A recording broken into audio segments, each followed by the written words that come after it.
¿Me escuchan, verdad? Sí, profe. Perfecto.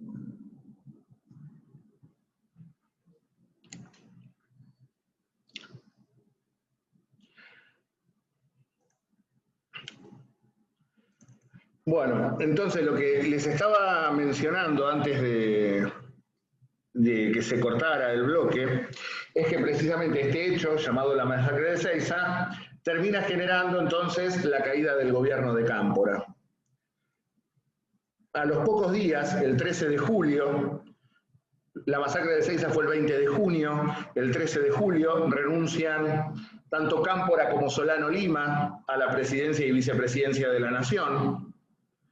De conformidad a la ley de acefalía que ya hemos visto, quien debía asumir la presidencia era el presidente provisional del Senado, Alejandro Díaz Vialet. Sin embargo, este había sido pocos días antes enviado en misión diplomática frente al movimiento de países no alineados en Argelia. Como consecuencia de ello no puede asumir. Quien asumirá es quien sigue en el orden sucesorio de conformidad con la ley de acefalía. Me refiero al presidente de la Cámara de Diputados, Raúl Lastiri. Lastiri, que era nada más ni nada menos que el yerno de López Rega, es decir, la transición entre Cámpora y que asumiera Perón la presidencia estaría custodiada precisamente por un hombre de la extrema confianza del ministro de Bienestar Social, como era la figura del brujo José López Rega. En este sentido, entonces, es Lastiri quien asume el 13 de julio y convoca elecciones para el 23 de septiembre de 1973. Nuevamente se conforma el FREJULI, el Frente Justicialista de Liberación. La fórmula iba a estar encabezada obviamente por el general Perón y lo iba a acompañar en la fórmula su tercera esposa, María Estela Martínez, más conocida por todo el mundo como Isabelita. Era el nombre de la carta astral de María Estela Martínez. López Rega, como saben ustedes, era un hombre formado en la lectura de cartas astrológicas y demás, y era quien asesoraba espiritualmente a la esposa de Perón y al mismísimo general. Lo que fue discutido en el seno del FREJULI es quién debía ocupar la segunda plaza de la fórmula. Obviamente, ¿qué peso político podía tener Isabelita? Ninguno. Además, creo que es una injusticia histórica que esta mujer haya ocupado la vicepresidencia y no así Eva. Cosas de la historia. Algunos sostenían que el candidato a vicepresidente tendría que haber sido el mismísimo Balbín. Muchos ya sabían que Perón estaba enfermo y que era necesario alguien que pudiera custodiar la legalidad en caso de que le pasara algo. Sin embargo, las bases del FREJULI no querían saber nada con un vicepresidente radical, las bases radicales no querían saber nada con integrar una base con Perón, una fórmula con Perón. Lo cierto entonces es que la fórmula fue Perón-Perón, el general junto a su tercera esposa, María Estela Martínez de Perón, mientras que el radicalismo postuló el binomio encabezado por Ricardo Balbín y el joven senador por la capital federal, Fernando de la Rúa.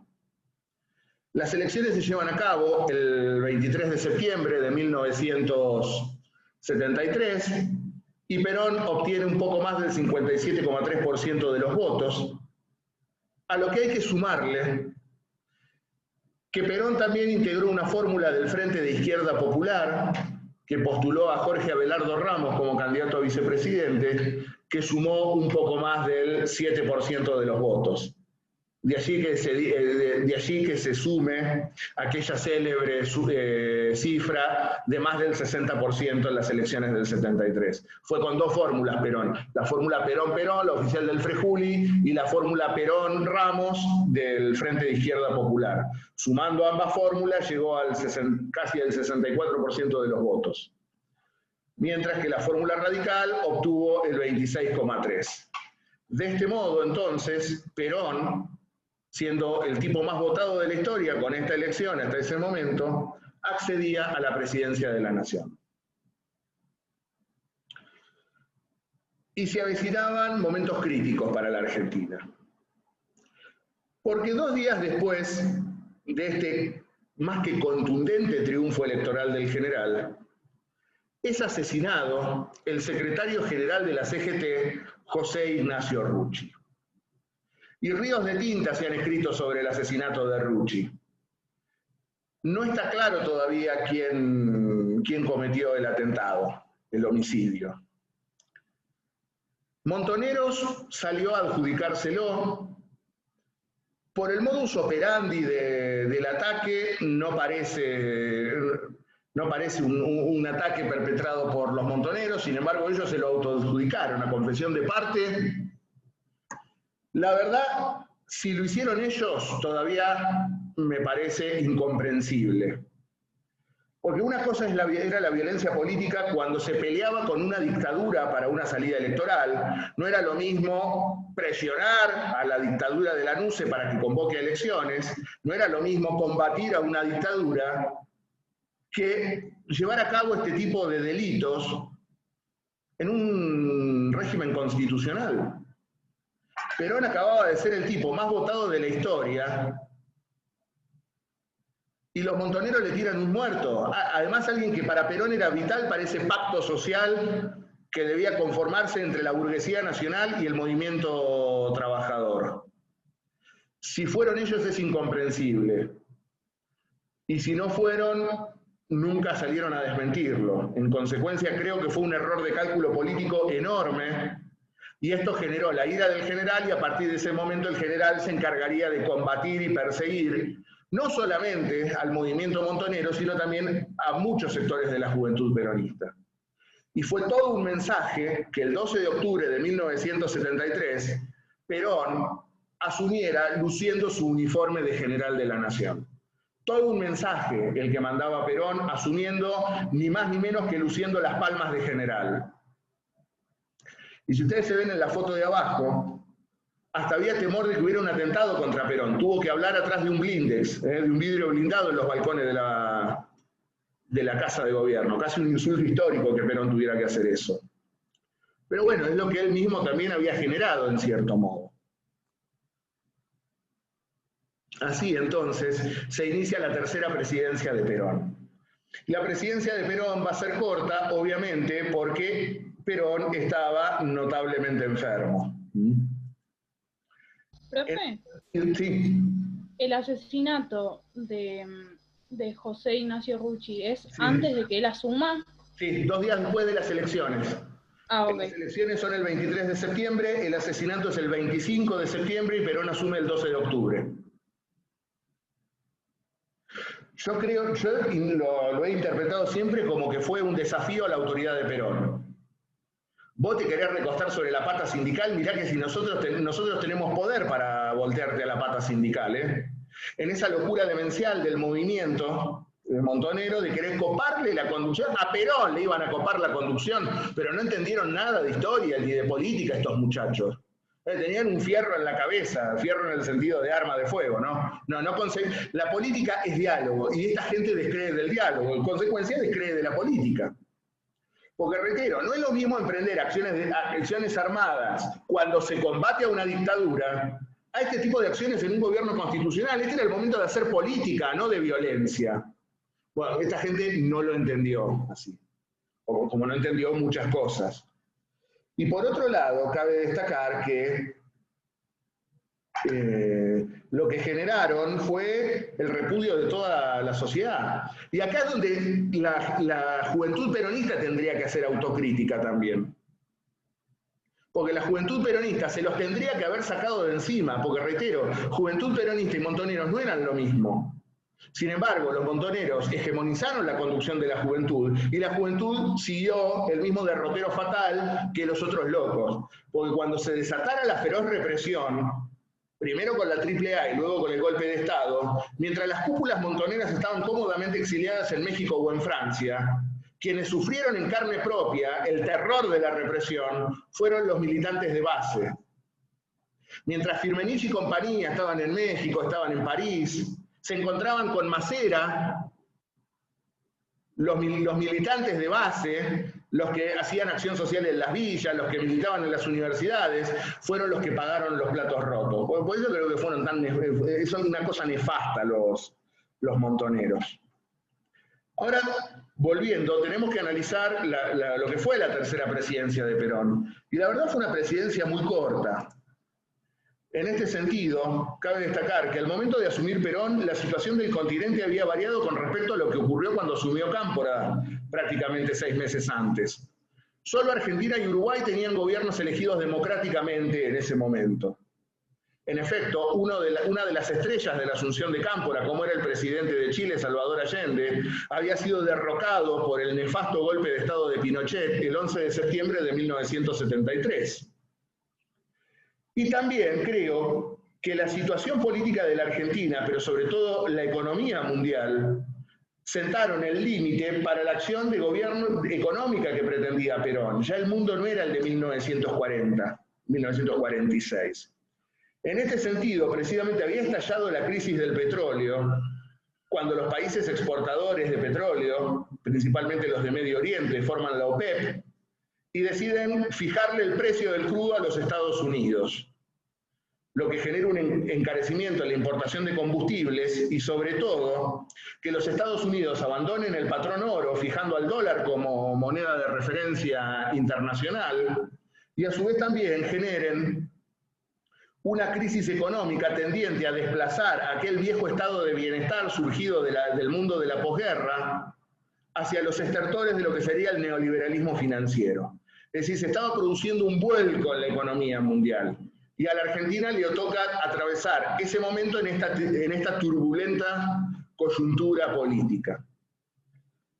Y a su vez, a esto cabe agregar que en octubre de 1973 comienza a operar un grupo parapolicial conocido como AAA, Alianza Anticomunista Argentina, asesinando a militantes de izquierda, ya fueran peronistas o no peronistas, porque fueron muchos los perseguidos por la AAA. Dirigentes radicales, como porque el primer crimen de la AAA fue una bomba colocada en el auto del senador radical Hipólito Solari Irigoyen.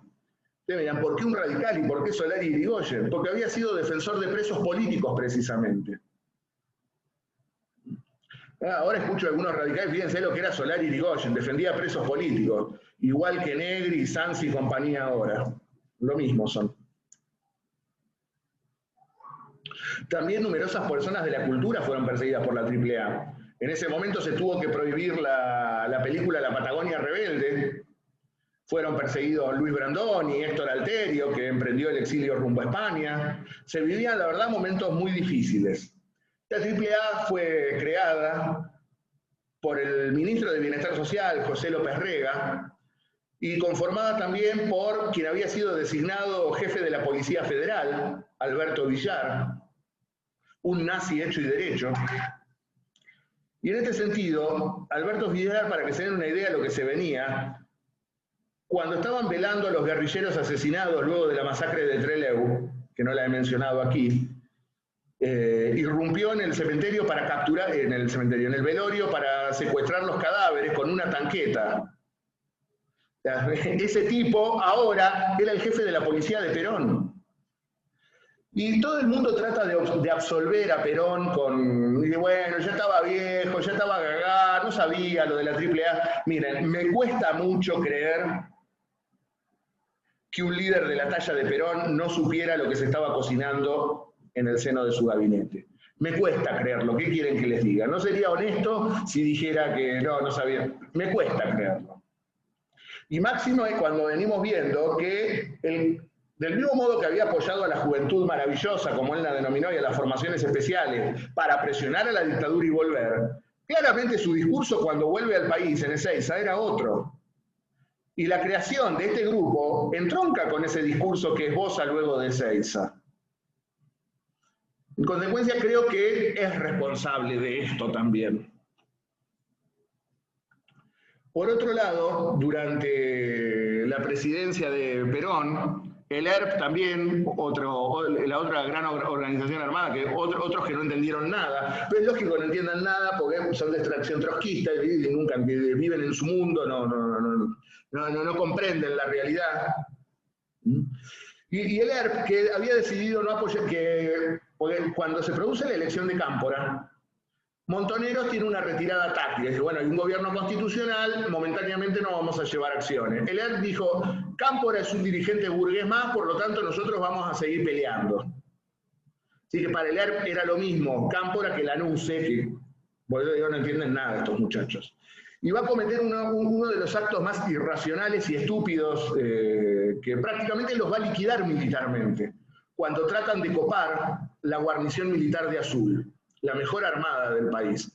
Obviamente fue un ataque suicida prácticamente, el ERP es barrido por la defensa de la guarnición, pero a su vez también terminan de radicalizar el discurso de Perón, quien condena enérgicamente ese ataque por cadena nacional y culpa, aunque sin mencionarlo, al entonces gobernador de la provincia de Buenos Aires, Oscar Videgain, en cierto modo vinculado a la tendencia y a Montoneros. Es más, a tal punto que se ve forzado a renunciar Oscar Videgain y reemplazado por su vicepresidente de extracción sindical, Victorio Calabró. Del mismo modo, se va a producir un golpe de Estado en Córdoba. Tengan en cuenta por lo que pasó acá hace poco. La policía se amotina en la capital cordobesa y destituye al gobernador, también Ricardo Obregón Cano, afín a la tendencia, y a su vicegobernador, Atilio López, dirigente sindical cordobés, uno de los principales activistas durante las jornadas del Cordobazo. Son destituidos por la policía en un acto que se conoció como el Navarrazo, porque fue dirigido precisamente por el jefe de la policía provincial, Navarro, lo que motiva que Perón intervenga federalmente la provincia, pero sin embargo no restituya a las autoridades depuestas por la sedición. Acuérdense el artículo 6 de la Constitución. ¿Cuándo debe intervenirse federalmente la provincia? Para restablecer a las autoridades depuestas por la sedición. Perón intervino a la provincia, pero nunca repuso a sus autoridades constitucionales. Claro, eran gobernadores afines a la tendencia. Claramente estaba marcando disciplina interna adentro del movimiento.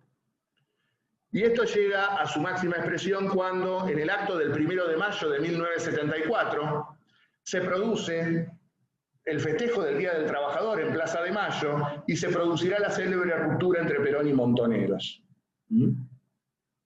Los sectores juveniles ligados a la conducción montonera asistieron aquel día a la plaza con la consigna ¿qué pasa, general, que está lleno de gorilas el gobierno popular? Y pidiendo a la cabeza de López Rega.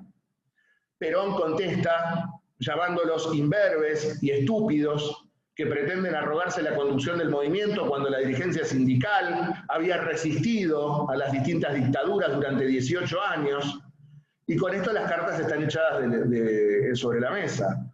Luego de esta furibunda respuesta de Perón, los montoneros abandonan la plaza y la juventud también en abierta ruptura con el jefe del movimiento.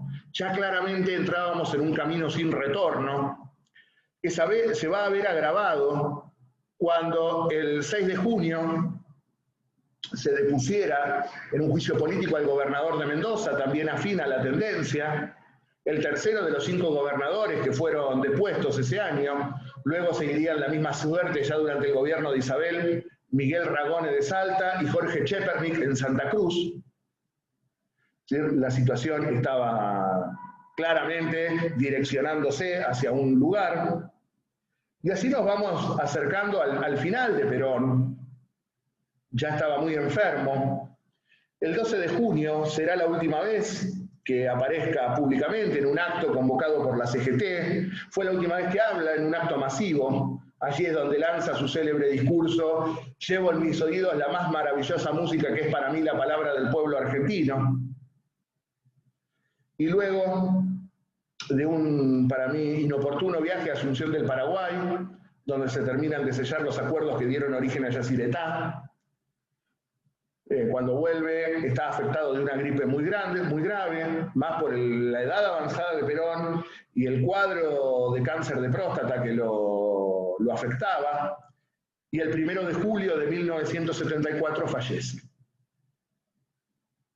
El 1 de julio de 1974, finalmente, el general Perón decía adiós a la vida y a la política argentina. Las exequias de Perón sin duda han sido uno de los sucesos de dolor popular más grandes de la historia argentina. Creo que junto con la muerte de Irigoyen y la muerte de Eva han sido las expresiones de dolor popular más grandes que recuerde la historia argentina. Se decretó el luto nacional, prácticamente una semana de luto fue. Enorme desfile de masas populares pretendiendo darle el último adiós a quien consideraban su líder, allí en el sepelio que se llevó a cabo en el Congreso de la Nación. Y así terminaba entonces el gobierno del general. ¿Quién lo reemplazaba en el mando? Su vicepresidenta, su tercera esposa, María Estela Martínez. Y su presidencia sería un verdadero descalabro. Podríamos decir que con Isabel comenzaría la aplicación de políticas neoliberales económicas en la Argentina. ¿Por qué digo esto? En primer lugar, debemos destacar que fue la primera mujer en ser presidenta, no solamente en la Argentina y América Latina, sino en el mundo. Parece una afrenta hacia todas las luchadoras que han militado en la historia política que esta fuera la primera, pero bueno, lo fue, y es un dato objetivo que es insoslayable. Y ahora bien, desde el gobierno se mantuvo un sesgo claramente autoritario. Obviamente Isabel era incapaz de gobernar, quien gobernaba detrás del trono era el ministro de Bienestar Social, López Rega, y desde allí se procuró mantener el control político con intervenciones a las provincias, a las universidades, y también a los canales de televisión privados, reforzando la censura sobre libros, diarios y revistas. Se expulsa a Puigros del rectorado de la Universidad de Buenos Aires, colocando a Héctor Otalagano, un nazi hecho y derecho, como rector de la Universidad de Buenos Aires. Y lo más grave sería en el año 75 la designación del ingeniero Celestino Rodrigo como ministro de Economía, el peladito que aparece allí en la imagen, que aplicó una fortísima devaluación de la moneda, acompañado de un aumento de las tarifas de servicios públicos y de los precios de los combustibles. Fíjense que alejado del ideario económico peronista. Devalúa la moneda, aumento de tarifas, aumento de combustibles y congelamiento de salarios. Es decir, claramente una política liberal. Fue una devaluación del 160%, para que se den una idea en cuanto a la magnitud. Lo que generó que la tasa de inflación se disparara anualmente y que los precios alcanzaran en ese año 1975 una suba de casi el 200% de los precios. Este paquete de medidas económicas fue popularizado como el Rodrigazo. Y esta política económica generó que por primera vez en la historia la CGT le hiciera una huelga general a un gobierno peronista. En efecto, en julio de 1975, la CGT, liderada por el dirigente metalúrgico Lorenzo Miguel, no solamente marcha hacia Plaza de Mayo reclamando un cambio en el giro económico que había llevado a cabo el gobierno, sino a su vez también pidiendo públicamente la renuncia de López Rega, sintiéndose acosada por la pata sindical del movimiento. Isabel cede a las presiones del movimiento sindical. López Rega supuestamente es enviado en misión diplomática, pero se fugó del país. Sería detenido recién en el año 1985, procesado y juzgado por varios delitos. Pero lo cierto es que el país estaba prácticamente sin brújula, sin timón. En este sentido, para descomprimir un poco la situación política, durante el año 75, Isabel delegó más de una vez el mando en quien era el presidente provisional del Senado, el doctor Ítalo Argentino Luder, pretextando razones de salud. Sería el presidente provisional de la Nación entre el 13 de septiembre y el 16 de octubre del 75. Y sería Luder, luego de un suicida atentado montonero contra el regimiento mecanizado en Formosa, quien dictaría el célebre decreto ordenando aniquilar el accionar de los elementos subversivos a través del dictado de 3 decretos, el 2770, el 2771 y el 2772 del 75, que sentaron las bases para la represión. Pues fíjense los términos en los cuales está redactado el decreto: aniquilar el accionar de los elementos subversivos. Y decirle aniquilar a un militar argentino, creo que ya a esta altura del partido sabemos lo que significa. Cabe destacar que el ejército ya había lanzado el operativo Independencia en Tucumán, donde se encontraban focos del ERP en la selva tucumana, que fueron aniquilados, como decía el decreto, principalmente por el tercer cuerpo de ejército, comandado primero por Luciano Benjamín Menéndez y luego por Antonio Domingo Bussi, 2 golpistas y genocidas hechos y derechos. Lo grave es que Bussi luego sería gobernador constitucional de la provincia de Tucumán. Y así es como ya nos vamos acercando al borde del precipicio. Se había generado un vacío de poder, había nuevamente una falta completa de representatividad por parte de los partidos políticos. No obstante esto, para llenar el vacío que se estaba produciendo, recuerden ustedes que regía la enmienda constitucional de 1972 todavía, con lo cual el mandato de Isabel era de 4 años. Piensen ustedes que Isabel estaba culminando no solamente el mandato iniciado por Perón en el 12 de octubre, sino el mandato iniciado por Cámpora el 11 de marzo de 1973. Es decir, el mandato de Isabel caducaba en marzo de 1977. Y ya Isabel estaba decidida a convocar elecciones para el año 76, elecciones anticipadas, y entregar anticipadamente el mando para alguien que gozara con un mayor grado de cohesión y de legitimidad política. Sin embargo, esto no fue posible. Claramente las Fuerzas Armadas estaban comenzando a conspirar, usaron como prueba piloto de la represión que descargarían sobre el país, precisamente el operativo Independencia. Incluso se produjo un levantamiento encabezado por el brigadier nacionalista de la Aeronáutica, Orlando Capellini, en diciembre de 1975. Consideraban que todavía no estaban en condiciones de asumir el gobierno, les faltaba un plan económico para poner en marcha.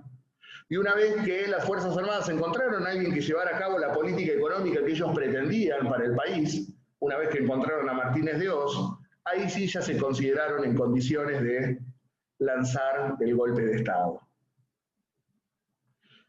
Cabe destacar que Isabelita se negó a renunciar en más de una oportunidad, y reitero, había anunciado el adelanto de elecciones, pero el problema es que la mayoría de los partidos políticos tampoco tenían mucho para ofrecer. En efecto, el gobierno le solicitó a los dirigentes opositores, principalmente a Balbín y a Oscar Allende, que se dirigieran a la población solicitando el respeto de los plazos institucionales, pero ya el golpe se oía. Y en este sentido,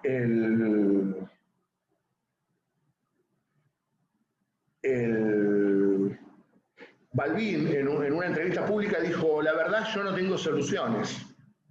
Y frente a este vacío que dejaban también los partidos políticos, y frente a esta crisis notable de legitimidad que se daba como consecuencia de la inaptitud de Isabel para gobernar, la historia ya es más conocida por todos ustedes.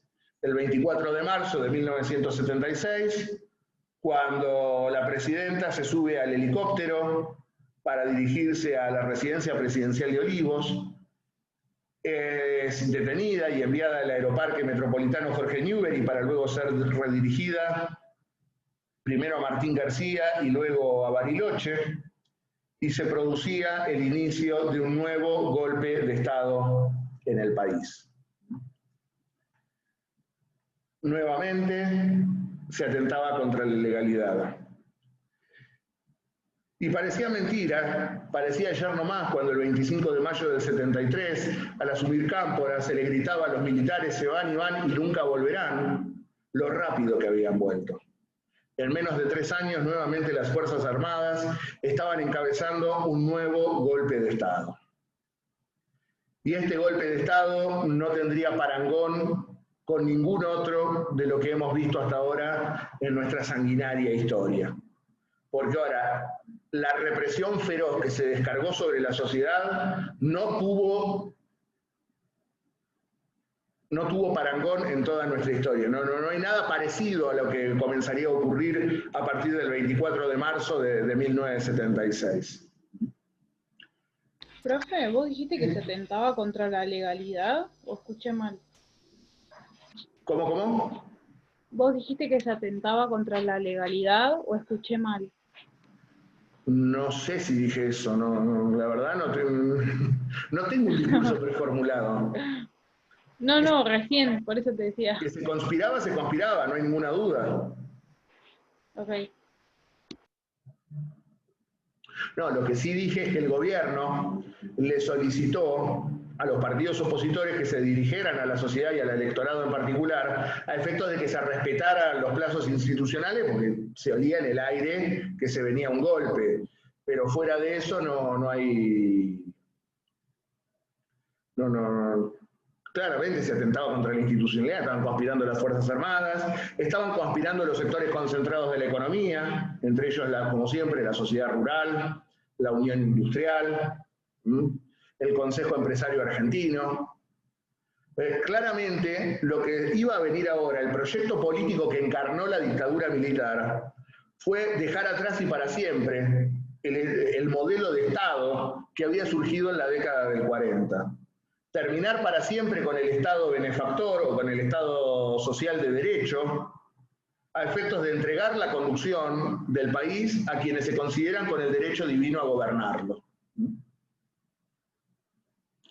Y obviamente harían pagar el escarmiento a todos aquellos que pretendieron en algún momento que este país tuviera una más justa distribución del ingreso.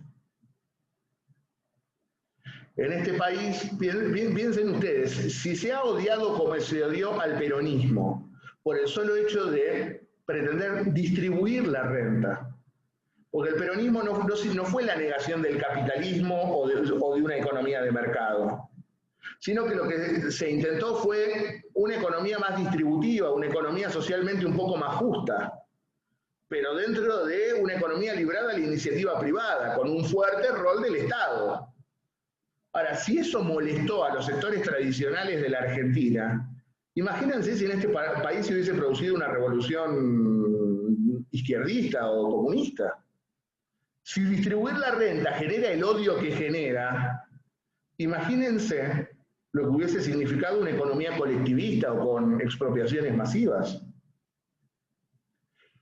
Fíjense, tenemos que ver un poco lo que es la actualidad, fíjense.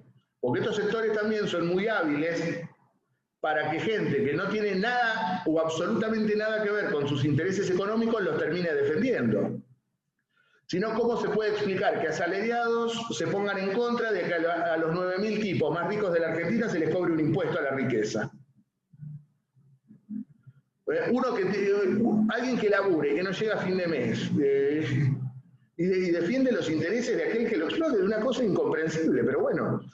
Disponen de un poder mediático muy fuerte para construir una posverdad, diríamos hoy, o para construir un sujeto histórico distinto. Y a veces es muy difícil romper ese cerco. Muy difícil. No sé si tienen preguntas.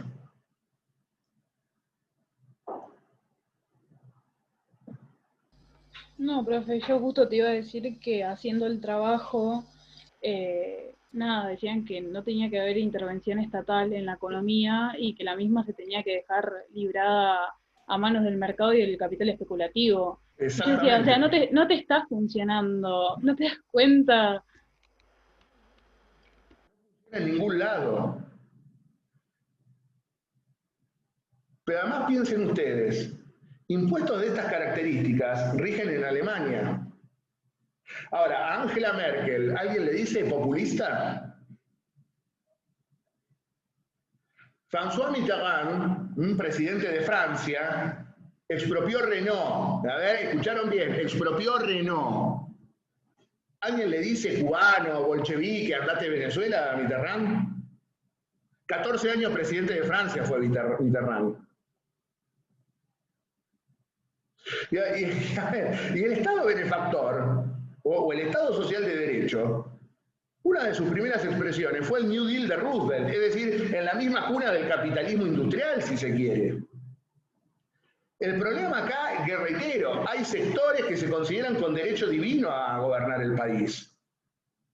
Y creo que lo que resume perfecto es una frase del expresidente brasileño, Luis Inácio Lula da Silva, cuando señala: nunca pensé que poner un plato de comida en la mesa de un miserable iba a generar tanto odio en una sociedad que se la pasa derrochando comida sistemáticamente. Creo que esa frase de Lula grafica claro lo que es esto. Pues el problema no es solamente que el de abajo levante, les molesta que el de abajo levante la cabeza. Porque a vos qué te molesta si vos vas a seguir ganando toda tu vida. A ver, hay empresarios que no tienen ni él, ni sus hijos, ni sus nietos les va a alcanzar la vida para gastar lo que tienen. Y te molesta que alguien tenga una mejor ubicación laboral, que pueda llegar a fin de mes, que pueda mandar a sus hijos a la universidad, que pueda tener una vida un poquito más digna, que pueda darse un gusto, que pueda vacacionar. El odio que genera que las clases populares pudieran tener acceso a la televisión, al LED, que pudieran viajar, que pudieran... Fíjate el odio que genera. Por ejemplo, una vez que dijo González Fraga, cuando dijo, bueno, se terminó esta ficción de que se compraron la moto, el televisor y de que viajen. ¿Por qué un obrero no puede viajar? ¿Por qué un obrero no puede acceder a bienes de consumo? ¿Por qué solamente ellos la pueden tener? Y ha sido la discusión histórica de la Argentina, porque como verán, los distintos movimientos populares, más con sus matices, siempre han ido por el mismo sentido.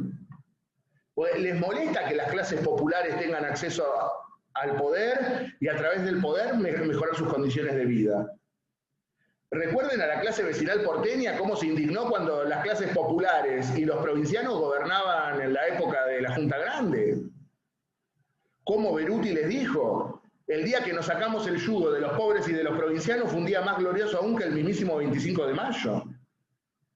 El odio que le tuvieron a Dorrego, el odio que le tuvieron a Rosas, el odio que le tuvieron a Irigoyen, el odio que le tuvieron a Perón, y siguen odiando. Creo que también esta gente seguía por eso, el odio.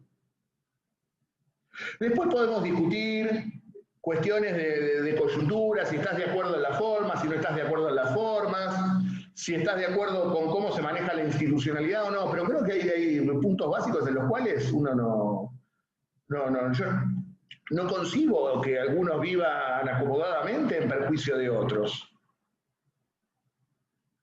Y creo que en este sentido, creo en la acción del Estado como redistribuidor del ingreso, a través de políticas públicas que garanticen el acceso a la educación, que garanticen el acceso a la salud. Ahora, el problema es que los liberales también siempre te dejan el tendal. Pero a su vez también su vinculación con los grupos financieros internacionales te dejan el país endeudado. Y vos después tenés que hipotecar tu crecimiento a solventar la deuda que todos estos te dejan. Porque mañana ya vamos a analizar la dictadura militar y vamos a ver la política económica de Martínez de Hoz, cómo pasamos de una deuda de 7.000 millones a 40.000 millones y cómo se estatizó la deuda de los grandes grupos económicos. Porque ahí está, para la ganancia son todos capitalistas. Ahora, cuando estás complicado, pedís que el Estado regule, que el Estado te salve. Un capitalismo muy peculiar el argentino también. Ya se nos va terminando el tiempo. No sé si tienen alguna otra pregunta. Mañana ya nos tocaría ver la dictadura y luego el